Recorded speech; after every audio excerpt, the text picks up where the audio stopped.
ദൈവനാമത്തിന് മഹത്വം ഉണ്ടാകട്ടെ. ഉൽപ്പത്തി പുസ്തകം 30-ാം അധ്യായം 1 മുതൽ 43 വരെയുള്ള വാക്യങ്ങൾ. ഉൽപ്പത്തി 30-1 മുതൽ 43 വരെ. താൻ യാക്കോബിന് മക്കളെ പ്രസവിക്കുന്നില്ല എന്ന് റാഹേൽ കണ്ടു തൻ്റെ സഹോദരിയോട് അസൂയപ്പെട്ട് യാക്കോബിനോട്, എനിക്ക് മക്കളെ തരണം, അല്ലെങ്കിൽ ഞാൻ മരിച്ചു പോകുമെന്ന് പറഞ്ഞു. അപ്പോൾ യാക്കോബിനു റാഹേലിനോട് കോപം ജ്വലിച്ചു. നിനക്ക് ഗർഭഫലം തരാതിരിക്കുന്ന ദൈവത്തിൻ്റെ സ്ഥാനത്തോ ഞാനെന്ന് പറഞ്ഞു. അതിന് അവൾ, എൻ്റെ ദാസി ബിൽഖായുണ്ടല്ലോ, അവളുടെ അടുക്കൽ ചെല്ലുക, അവൾ എൻ്റെ മടിയിൽ പ്രസവിക്കട്ടെ, അവളാൽ എനിക്കും മക്കളുണ്ടാകുമെന്ന് പറഞ്ഞു. അങ്ങനെ അവൾ തൻ്റെ ദാസി ബിൽഖയെ ഒന്ന് ഭാര്യയായി കൊടുത്തു. യാക്കോബ് അവളുടെ അടുക്കൽ ചെന്നു. ബിൽഖ ഗർഭം ധരിച്ച് യാക്കോബിന് ഒരു മകനെ പ്രസവിച്ചു. അപ്പോൾ റാഹേൽ, ദൈവം എനിക്ക് ന്യായം നടത്തി എൻ്റെ അപേക്ഷ കേട്ടു, എനിക്ക് ഒരു മകനെ തന്നു എന്ന് പറഞ്ഞു. അതുകൊണ്ട് അവന് ദാൻ എന്ന് പേരിട്ടു. റാഹേലിൻ്റെ ദാസി ബിൽഖ പിന്നെയും ഗർഭം ധരിച്ചു, യാക്കോബിന് രണ്ടാമതൊരു മകനെ പ്രസവിച്ചു. ഞാൻ എൻ്റെ സഹോദരിയോട് വലിയൊരു പോർ പൊരുതി ജയിച്ചുമിരിക്കുന്നു എന്ന് പറഞ്ഞു. റാഹേൽ പറഞ്ഞു അവന് നഫ്താലി എന്ന് പേരിട്ടു.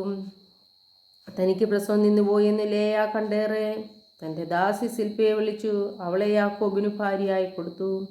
ലേയുടെ ദാസി സിൽബ യാക്കോബിനൊരു മകനെ പ്രസവിച്ചു. അപ്പോൾ ലേയ ഭാഗ്യമെന്ന് പറഞ്ഞവന് ഗാത്ത് എന്ന് പേരിട്ടു. ലേയുടെ ദാസി സിൽപ്പ യാക്കോബിന് രണ്ടാമതും ഒരു മകനെ പ്രസവിച്ചു. ഞാൻ ഭാഗ്യവതി, സ്ത്രീകൾ എന്നെ ഭാഗ്യവതി എന്ന് പറയുമെന്ന് പറഞ്ഞു. ലേയ അവന്നു ആശേർ എന്ന് പേരിട്ടു. ഗോതമ്പ് കൊയ്തുകാലത്തെ രൂപേൻ പുറപ്പെട്ടു വയലിൽ ദൂതായ്പഴം കണ്ടു തൻ്റെ അമ്മയായ ലേയയുടെ അടുക്കൽ കൊണ്ടുവന്നു. റാഹേൽ ലേയോടെ, നിന്റെ മകൻ്റെ ദൂതായ്പഴം കുറെ എനിക്ക് തരയണമെന്ന് പറഞ്ഞു. അവൾ അവനോട്, നീ എൻ്റെ ഭർത്താവിനെ എടുത്തു പോരായോ, എൻ്റെ മകൻ്റെ ദൂതായ്പഴം കൂടെ വേണമോ എന്ന് പറഞ്ഞതിനെ റാഹേൽ, ആകട്ടെ, നിന്റെ മകൻ്റെ ദൂതായ്പഴത്തിനു വേണ്ടി ഇന്നു രാത്രി അവൻ നിന്നോടുകൂടെ ശയിച്ചു കൊള്ളട്ടെ എന്ന് പറഞ്ഞു. യാക്കോബ് വൈകുന്നേരം വയലിൽ നിന്ന് വരുമ്പോൾ ലേയ അവനെ എതിരേറ്റു ചെന്നു. നീ എൻ്റെ അടുക്കൽ വരേണം, എൻ്റെ മകൻ്റെ ദൂതായ്പഴം കൊണ്ട് ഞാൻ നിന്നെ കൂലിക്ക് വാങ്ങിയിരിക്കുന്നു എന്ന് പറഞ്ഞു. അന്ന് രാത്രി അവൾ അവനോടുകൂടെ ശയിച്ചു. ദൈവം ലേയയുടെ അപേക്ഷ കേട്ടു. അവൾ ഗർഭം ധരിച്ചു യാക്കോബിനെ അഞ്ചാമതൊരു മകനെ പ്രസവിച്ചു. അപ്പോൾ ലേയ, ഞാൻ എൻ്റെ ദാസിയെ എൻ്റെ ഭർത്താവിന് കൊടുത്തുകൊണ്ട് ദൈവം എനിക്ക് കൂലി തന്നു എന്ന് പറഞ്ഞു. അവന് ഇസാഖാൻ എന്ന് പേരിട്ടു. ലേ പിന്നെയും ഗർഭം ധരിച്ചു യാക്കോബിനെ ആറാമതൊരു മകനെ പ്രസവിച്ചു.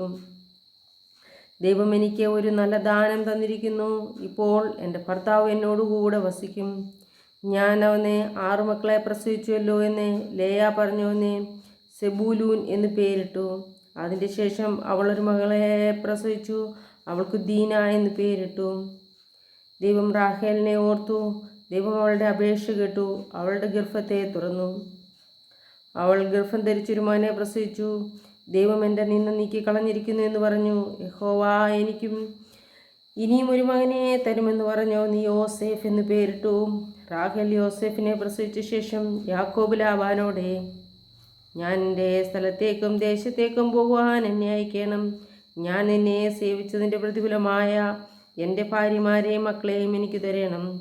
ഞാൻ പോകട്ടെ, ഞാൻ നിന്നെ സേവിച്ച സേവ നീ അറിയുന്നുവല്ലോ എന്ന് പറഞ്ഞു. ലാബാൻ അവനോട്, നിനക്ക് എന്നോട് ദയുണ്ടെങ്കിൽ പോകരുതേ, നിന്റെ നിമിത്തം യഹോവ എന്നെ അനുഗ്രഹിച്ചു എന്ന് എനിക്ക് ബോധ്യമായിരിക്കുന്നു. നിനക്ക് എന്ത് പ്രതിഫലം വേണമെന്ന് പറക, ഞാൻ തരാം എന്ന് പറഞ്ഞു. അവൻ അവനോട്, ഞാൻ നിന്നെ എങ്ങനെ സേവിച്ചു എന്ന്, നിന്റെ ആട്ടിൻകൂട്ടം എൻ്റെ പക്കൽ എങ്ങനെയിരുന്നു എന്നും നീ അറിയുന്നു. ഞാൻ വരും മുൻപേ നിനക്ക് അല്പമേ ഉണ്ടായിരുന്നുള്ളൂ, ഇപ്പോൾ അത് അത്യന്തം വർദ്ധിച്ചിരിക്കുന്നു. ഞാനൊരു കാൽ വെച്ചിടത്തൊക്കെയും യഹോവ നിന്നെ അനുഗ്രഹിച്ചിരിക്കുന്നു. ഇനി എൻ്റെ സ്വന്തം ഭവനത്തിന് വേണ്ടി ഞാൻ എപ്പോൾ കരുതുമെന്ന് പറഞ്ഞു. ഞാൻ എനിക്ക് എന്ത് തരണമെന്ന് അവൻ ചോദിച്ചതിനെ യാക്കോബ് പറഞ്ഞതേ, നീ ഒന്നും തരേണ്ട, ഈ കാര്യം ചെയ്തിരുന്നാൽ ഞാൻ നിൻ്റെ ആട്ടിൻകൂട്ടത്തെ ഇനിയും മേയിച്ചു പാലിക്കാം. ഞാൻ ഇന്നേ നിൻ്റെ എല്ലാ കൂട്ടങ്ങളിലും കൂടെ കടന്നേ അവയിൽ നിന്ന് പുള്ളിയും മറുവുമുള്ള ആടുകളെയൊക്കെയും ചെമ്മരിയാടുകൾ കറുത്തതിനെയൊക്കെയും കോലാട്ടുകളിൽ പുള്ളിയും മറുകുമുള്ളതിനെയും വേർതിരിക്കാം. അതും എൻ്റെ പ്രതിഫലമായിരിക്കട്ടെ. നാളെ ഒരിക്കൽ എൻ്റെ പ്രതിഫലം സംബന്ധിച്ച് നീ നോക്കുവാൻ വരുമ്പോൾ എൻ്റെ നീതി തെളിവായിരിക്കും. കോലാടുകളിൽ പുള്ളിയും മറുകുമില്ലാത്തതും ചെമ്മരിയാടുകളിൽ കറുത്ത നിറമില്ലാത്തതുമെല്ലാം മോഷ്ടിച്ചതായി എണ്ണാം അതിനെ ലാബാൻ. നീ പറഞ്ഞതുപോലെ ആകട്ടെ എന്ന് പറഞ്ഞു. അന്ന് തന്നെ അവൻ വരിയും മറുകുമുള്ള മുട്ടാടുകളെയും പുള്ളിയും മറുകുമുള്ള പെങ്കോലാടുകളെയൊക്കെയും വെണ്മയുള്ളതിനെയൊക്കെയും ചെമ്മരിയാടുകളിൽ കറുത്ത നിറമുള്ളതിനെയൊക്കെയും വേർതിരിച്ചു അവൻ്റെ പുത്രന്മാരുടെ കയ്യിലേൽപ്പിച്ചു. അവൻ തനിക്ക് യാക്കോബിനും ഇടയിൽ 3 ദിവസത്തെ വഴിക്കാലം വെച്ചു. ലാബാന്റെ ശേഷമുള്ള ആട്ടിൻകൂട്ടങ്ങളെ യാക്കോബ് മേയിച്ചു. എന്നാൽ യാക്കോബേ പുനവൃക്ഷത്തിൻ്റെയും ബദാം അരികിൽ വൃക്ഷത്തിൻ്റെയും പച്ചക്കൊമ്പുകളെ എടുത്ത് അവയിൽ വെള്ള കാണത്തക്കവണ്ണം വെള്ളവരയായി തോലിരിച്ചു. ആടുകൾ കുടിപ്പാൻ വന്നപ്പോൾ അവൻ താൻ തോലിരിച്ച കൊമ്പുകളെ പാത്തികളിലും വെള്ളം പകലുന്ന തൊട്ടുകളിലും ആടുകളുടെ മുൻപിൽ വെച്ചു. അവ വെള്ളം കുടിപ്പാൻ വന്നപ്പോൾ ചനയേറ്റു. ആടുകൾ കൊമ്പുകളെ കണ്ടുകൊണ്ട് ചനയേറ്റു. വരയും പുള്ളിയും മറുകുമുള്ള കുട്ടികളെ പെറ്റു. ആ കുട്ടികളെ യാക്കോബ് വേർതിരിച്ചു. ആടുകളെ ലാബാന്റെ അടുക്കളിൽ വരയും മറുകുമുള്ള എല്ലാറ്റിനുമായി നിർത്തി. തൻ്റെ സ്വന്തം കൂട്ടങ്ങളെ ലാബാന്റെ ആടുകളോട് ചേർക്കാതെ വേറെയാക്കി.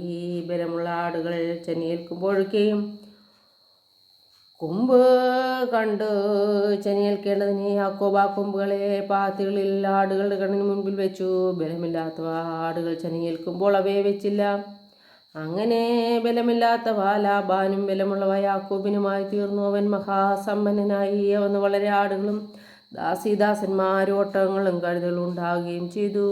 ദൈവമേ, സ്തുതി അങ്ങേക്ക് യോഗ്യമാവുന്നു. ബാറയ്ക്കുമോ. പിതാവിനും പുത്രനും പരിശുദ്ധ റൂഹായ്ക്ക് സ്തുതി ആദിമുതൽ എന്നേക്കുള്ളതാകുന്നു. ആമീൻ.